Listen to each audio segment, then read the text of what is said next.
My name is Clément Perrault. I'm head of organizing at La Primaire Populaire. So the goal of La Primaire Populaire was to win 2022 for social justice, ecological justice, and ambitious democracy. We used NationBuilder as the centralized tool.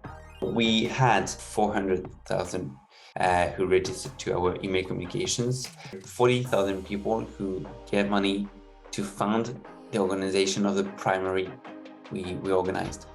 We had between 5,000 and 10,000 volunteers, which is for an organization that just launched a couple of months before is just unseen. Social capital, that's fun. You must use it. You must make that there is a wise and smooth and nice and friendly competition between your volunteers, because that's what happened with us. And it was really, really fun to see that the core 50 volunteers of the campaign were really extremely excited when it was to compete to have the best social capital